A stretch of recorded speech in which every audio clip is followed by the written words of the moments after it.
നിയമസഭാ തെരഞ്ഞെടുപ്പിൽ ഭരണ തുടർച്ച ലക്ഷ്യമിട്ടുകൊണ്ട് തന്നെയാണ് മുഖ്യമന്ത്രിയുടെ പ്രവർത്തനങ്ങൾ. മുഖ്യമന്ത്രി അടക്കമുള്ളവർക്ക് രണ്ട് ടേം വ്യവസ്ഥയിൽ ഇളവ് നൽകാനുള്ള ആലോചന CPM-ൽ ഒരുപക്ഷെ ഉണ്ടായേക്കും. നിലവിൽ MLA-മാരെ മാറ്റിയാൽ കാര്യങ്ങൾ കൈവിട്ടു പോകുമെന്നൊരു വിലയിരുത്തലുണ്ട്.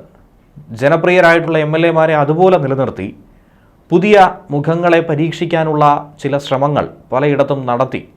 എന്നാൽ ഭൂരിപക്ഷം കൈവിട്ടു പോകാതെ അധികാരത്തിലേറാനുള്ള ഒരു ശ്രമം തന്നെയാണ് നടത്തുന്നത്. അങ്ങനെ MLA-മാരെ മാറ്റിയാൽ മാത്രം മണ്ഡലം കൈവിട്ടു പോകുമെന്ന മണ്ഡലങ്ങളിൽ മാത്രമേ ടൈം വ്യവസ്ഥ എന്ന ആ ഒരു രീതി മാറ്റിവെക്കാൻ പാർട്ടി ആലോചിക്കൂ. ഇനി പെർഫോമൻസ് മോശമുള്ളവരുണ്ടെങ്കിൽ അവർക്ക് 2 ടൈം തികയ്ക്കാൻ കഴിഞ്ഞില്ലെങ്കിൽ പോലും അവരെ ഒഴിവാക്കുക എന്നുള്ള നയവും ഇതോടൊപ്പം തന്നെ രൂപപ്പെടുത്തിയിട്ടുണ്ട്. കാരണം ലക്ഷ്യം വയ്ക്കുന്നത് ഹാട്രിക്ക് തന്നെയാണ്. 3ാം തവണയും അധികാരത്തിലേറുക. ആ വിജയത്തിൻ്റെ പൂർണ്ണ ക്രെഡിറ്റ് അത് തനിക്ക് മാത്രമായിരിക്കണമെന്നും ഇതുവരെ ഒരു മുഖ്യമന്ത്രിക്കും സാധിക്കാൻ കഴിയാത്ത ആ റെക്കോർഡ് തനിക്ക് സ്വന്തമാക്കണമെന്നും മുഖ്യമന്ത്രി പിണറായി വിജയന് ഏറെ വാശിയുണ്ട്. നിയമസഭാ തെരഞ്ഞെടുപ്പിലെ സ്ഥാനാർത്ഥി നിർണയത്തിൽ അതുകൊണ്ട് വിജയസാധ്യത കണക്കിലെടുത്തുള്ള നീക്കങ്ങൾ തന്നെയാണ് നടത്തുന്നത്. ത്രികോണ മത്സരങ്ങൾ നടക്കാൻ സാധ്യതയുള്ള മണ്ഡലങ്ങളിലൊക്കെ തന്നെ 2 ടൈം പൂർത്തിയാക്കിയ സിറ്റിംഗ് MLA-മാർക്ക് വിജയസാധ്യത നോക്കിയായിരിക്കും ഒരുപക്ഷെ ഇളവ് കൊടുക്കുന്നത്. അവരെ മാറ്റി നിർത്തേണ്ടതാണെങ്കിൽ പോലും അവരുടെ പ്രവർത്തന മികവ് മാത്രം കണക്കിലെടുത്തുകൊണ്ട് അവരെ വീണ്ടും ഒന്നുകൂടി പരീക്ഷിക്കാൻ തയ്യാറാക്കും. തിരുവനന്തപുരം ജില്ലയിൽ സീറ്റ് കുറയുന്നില്ലെന്ന് ഉറപ്പിക്കാൻ പല സീറ്റിലും MLA-മാർക്ക് വീണ്ടും മത്സരിക്കാനുള്ള അവസരം കിട്ടുമെന്നാണ് മനസ്സിലാക്കാൻ കഴിയുന്നത്. കണ്ണൂരിൽ പിണറായി വിജയൻ ഒഴികെ ബാക്കി എല്ലാവർക്കും 2 ടൈമിൽ ഇളവ് കിട്ടില്ല എന്നുള്ള കാര്യം ഉറപ്പിച്ചു കഴിഞ്ഞിരിക്കുന്നു. പിണറായി വിജയൻ ഇതൊന്നും തന്നെ ബാധകമല്ല എന്നുള്ളത് വ്യക്തമാണ്. ഇനി പാർട്ടി സെക്രട്ടറി MV ഗോവിന്ദൻ, ഇനി അടുത്ത തിരഞ്ഞെടുപ്പിൽ അദ്ദേഹം ഇല്ല എന്നുള്ളത് ഇപ്പോഴേ തറപ്പിച്ചു പറയാൻ സാധിക്കും. അടുത്ത തിരഞ്ഞെടുപ്പിൽ അദ്ദേഹം മത്സരിക്കാനും സാധ്യതയില്ല. സംഘടനാ ചുമതലയിൽ പ്രായപരിധി നിലവിൽ കൊണ്ടുവന്നിട്ടുണ്ട്. സംഘടനാ ചുമതലയിൽ 75 വയസ്സ് വരെയാണ് പ്രായപരിധി. ഒപ്പം നിയമസഭയിൽ 2 ടൈം തികച്ചവരെ മാറ്റി പുതുമുഖങ്ങളെ പരീക്ഷിക്കുക, അവരെ ജനങ്ങൾക്കിടയിലേക്ക് പറഞ്ഞുവിടാനായി ശ്രമിക്കുക, അതിലൂടെ ജനപ്രീതി ആർജിക്കാനായി ശ്രമം നടത്തുക, പുതുമുഖങ്ങളായിട്ടുള്ളവർക്ക് ചെറുപ്പക്കാർക്ക് പാർട്ടിയിൽ വിശ്വാസ്യത വർദ്ധിപ്പിക്കുക, ഉറപ്പായും സ്ഥാനമാനങ്ങൾ കിട്ടുമെന്നുള്ള കാര്യം ഊന്നിപ്പറയുക. ഇതൊക്കെ തന്നെയാണ് ഇതിലൂടെ ലക്ഷ്യമിടുന്നത്. പക്ഷേ തുടർച്ചയായി 3ാം ടൈമിലും അധികാരം ആഗ്രഹിക്കുന്ന CPM മണ്ഡലത്തിലെ 2 ടൈം കാർക്കശ്യം മാറ്റിവെക്കാനുള്ള ഒരു തീരുമാനം ഒരു ഭാഗത്ത് ഉയരുന്നുണ്ട്. അതായത് പാർട്ടി ചിഹ്നത്തിൽ കഴിഞ്ഞ തവണ നിയമസഭയിലേക്ക് എത്തിയത് 60 പേരാണ്. അതിൽ മുഖ്യമന്ത്രി ഉൾപ്പെടെ 23 പേരാണ് തുടർച്ചയായി മത്സരിച്ച് ജയിച്ചവർ, അതും 2 തവണ ജയിച്ചവർ. ആ 23 പേരിൽ മുഖ്യമന്ത്രി ഒഴികെ മറ്റെല്ലാവരെയും മാറ്റി നിർത്തേണ്ട ഒരു സാഹചര്യം ഉണ്ടാകുമോ? ഇനി ബാക്കിയുള്ളവരെ മാറ്റി നിർത്തിയാൽ ആ മണ്ഡലങ്ങളിലെ വിജയസാധ്യത എന്തായിരിക്കും? അപ്പോൾ ടൈം വ്യവസ്ഥ അനുസരിച്ചാണെങ്കിൽ 23 പേരെയും മാറ്റണം. മുഖ്യമന്ത്രിയെ വിട്ടേക്കാം, മറ്റ് 22 പേര്. അതുകൊണ്ട് നിലവിൽ വീണ ജോർജ് അടക്കം ചിലരൊക്കെ 2 ടൈം പൂർത്തീകരിച്ചവരാണ്. പക്ഷേ അവരെ ഒന്നും തന്നെ മാറ്റേണ്ടതില്ല എന്നാണ് പറഞ്ഞു കൊണ്ടുവരുന്നത്.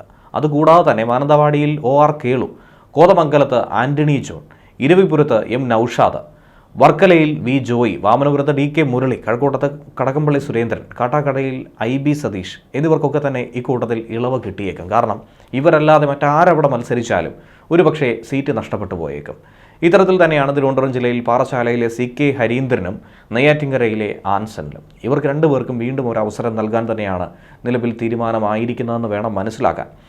ആറന്മുളയിൽ ആരോഗ്യമന്ത്രി വീണ ജോർജിന് ഇളവ് നൽകുമെന്ന പരിഗണന തന്നെയാണ് ഇപ്പോൾ ഉയർന്നിരിക്കുന്നത്. വീണ ജോർജിനെ വലിയ ക്രൈസിസ് ഉണ്ടായ സാഹചര്യത്തിൽ പോലും പാർട്ടി കൈവിട്ടിട്ടില്ല. മുഖ്യമന്ത്രി ചേർത്ത് പിടിച്ചിരുന്നു. പക്ഷേ ഇനി മുന്നോട്ട് പോകുമ്പോൾ അടുത്ത തവണ മത്സരിക്കാനായി അവസരം നൽകില്ല എന്ന ചില വാർത്തകൾ ഉയർന്നു വന്നപ്പോൾ ഒരിക്കലും അത് വേണ്ട, വീണ്ടും മത്സരിക്കട്ടെ എന്നുള്ള മൗനാനുവാദം മുഖ്യമന്ത്രിയുടെ ഭാഗത്തു നിന്ന് തന്നെ ലഭിച്ചു എന്ന് വേണം മനസ്സിലാക്കാൻ. പക്ഷേ പാർട്ടി കോട്ടയിൽ തന്നെ ജയിച്ച ഏറ്റവും അധികം വോട്ട് നേടിയ KK ശൈലജ ഈ തവണ മത്സരിക്കില്ല എന്ന് മനസ്സിലാക്കാൻ സാധിക്കുന്നു. ഒപ്പം തന്നെ സ്പീക്കർ N ഷംസീർ അവരെയും വീണ്ടും പരിഗണിക്കില്ല എന്നുള്ള സൂചനയാണ് നിലവിൽ ഉയർന്നു കേൾക്കുന്നത്. ഉടുമ്പൻചോലയിൽ MM മണിയെയും മാറ്റാനുള്ള ഒരു തീരുമാനമുണ്ട്. LDF convener TP രാമകൃഷ്ണൻ്റെയും U പ്രതിഭയ്ക്കും M മുകേഷിനും ഈ ഇളവ് ഇനി കിട്ടില്ല എന്ന് വേണം കരുതാൻ. മുകേഷിനാകട്ടെ പാർലമെൻ്ററി തിരഞ്ഞെടുപ്പിലടക്കം മത്സരിക്കാനുള്ള അവസരം നൽകിയിട്ടുണ്ടായിരുന്നു. അതുകൊണ്ട് ഇനി മുന്നിലേക്ക് നോക്കുകയാണെങ്കിൽ പുതിയ ആരെയെങ്കിലും പരീക്ഷിക്കുക, അതല്ലെങ്കിൽ മണ്ഡലത്തിലുള്ള സീനിയർ നേതാക്കളെയോ ചെറുപ്പക്കാരെയോ പുതുമുഖങ്ങളെയോ പരീക്ഷിക്കാനുള്ളൊരു നീക്കമായിരിക്കും ഈ മേഖലകളിലൊക്കെ തന്നെ നടക്കുന്നത്. അക്കൂട്ടത്തിൽ തന്നെയാണ് ആലപ്പുഴ മണ്ഡലത്തിൽ ആരായിരിക്കും മത്സരിക്കുക. ആ മണ്ഡലത്തിൽ ഒന്നിൽ VS അച്യുതാനന്ദൻ്റെ മകൻ V അരുൺകുമാറിനെ സ്ഥാനാർത്ഥിയാക്കും എന്നുള്ള ചില അഭ്യൂഹങ്ങൾ പ്രചരിക്കുന്നുണ്ട്. അരുൺകുമാർ സമ്മതിച്ചാൽ സ്ഥാനാർത്ഥിയാക്കുന്നത് പരിഗണനയിലുണ്ടെന്നാണ് മനസ്സിലാക്കാൻ കഴിയുന്നത്. വി എസിനോട് പാർട്ടി കാട്ടിയ ചതി, മുഖ്യമന്ത്രി പിണറായി വിജയൻ ചെയ്ത പിന്നിൽ നിന്ന് കുത്തിയ കാര്യങ്ങൾ, അങ്ങനെയൊക്കെ പല മാധ്യമ വാർത്തകൾ ഇതിനിടയിൽ ഉയർന്നു കേട്ടിരുന്നു. എന്നാൽ ഇതിനെയൊക്കെ തന്നെ നിഷ്പ്രഭമാക്കാനായി അരുൺകുമാറിനെ മത്സരാർത്ഥിയാക്കി കഴിഞ്ഞാൽ സാധിക്കുമെന്നാണ് കരുതുന്നത്. ഒപ്പം തന്നെ അരുൺകുമാറിലൂടെ വി എസിനെ ഇന്നും ജീവിച്ചിരിക്കുന്നതായി പലരും ഓർത്തെടുക്കുന്നുണ്ട്, പലരും പറയുന്നുണ്ട്. അതുകൊണ്ട് തന്നെ വി എസ് അനുകൂലികളൊന്നും തന്നെ പാർട്ടി വിട്ടു പോകാതെ CPM-നോട് ചേർന്ന് നിൽക്കാൻ ഒരു സാധ്യത ഇതിലൂടെ ഉപകരിക്കുമെന്ന് തന്നെയാണ് CPM കരുതുന്നത്. അതനുസരിച്ചുകൊണ്ട് അരുൺകുമാറിന് സീറ്റ് കൊടുക്കാനുള്ള സാധ്യത വളരെ കൂടുതലാണ്. പല ഘടകകക്ഷികളുടെയും സീറ്റുകൾ വിജയസാധ്യത മനസ്സിലാക്കി CPM തിരിച്ചേറ്റെടുക്കാനുള്ള സാധ്യതയുണ്ട്. CPM-ന് ജയിക്കാൻ കഴിയുമെങ്കിൽ മറ്റാരെയും മത്സരിപ്പിക്കാതെ CPM തന്നെ അതേ ചിഹ്നത്തിൽ മത്സരിക്കാൻ തന്നെയാണ് തീരുമാനിച്ചിരിക്കുന്നത്. അല്ലാതുള്ള മണ്ഡലങ്ങളിൽ ഘടകകക്ഷികളെ വിജയിപ്പിച്ചെടുക്കാനുള്ള ഫോർമുലകളും ഇത്തവണ പയറ്റും എന്ന് തന്നെയാണ് സൂചന.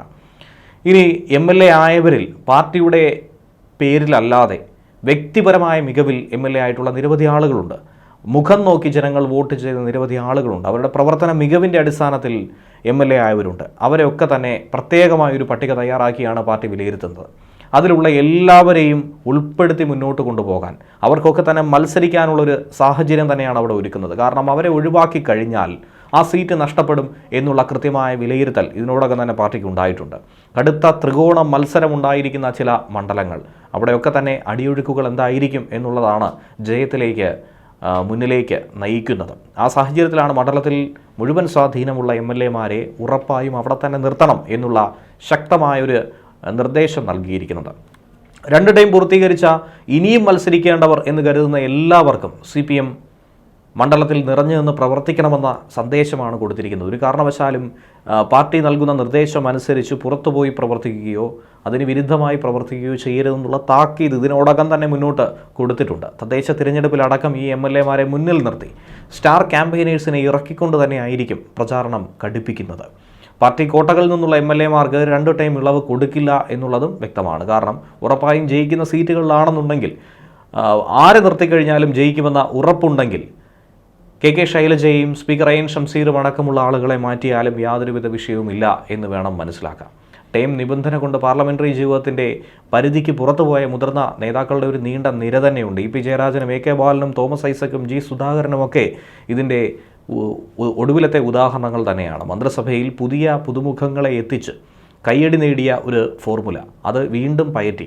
2ാം പിണറായി സർക്കാർ എങ്ങനെ വന്നോ അതുപോലെ 3ാം പിണറായി സർക്കാരും കൂടി കൊണ്ടുവരാനുള്ള ചർച്ചകളാണ് സജീവമാക്കിയിരിക്കുന്നത്. അതിനിടയിലാണ് പരമാവധി സീറ്റ് പിടിക്കുക, പരമാവധി സീറ്റിൽ വിജയിച്ച് കയറുക, അതിനുവേണ്ടി ഏത് തരത്തിലുള്ള വിട്ടുവീഴ്ചയും നടത്തുക എന്നൊരു ചിന്തയിലേക്ക് കൂടി കാര്യങ്ങൾ എത്തിച്ചിരിക്കുന്നത്. ഉറപ്പായും അടുത്ത ടൈമിൽ വിജയിച്ച് കയറാമെന്നുള്ള ഒരു ആത്മവിശ്വാസത്തിൽ തന്നെയാണ് CPM ഈ തിരഞ്ഞെടുപ്പിനെ നോക്കിക്കാണുന്നത്.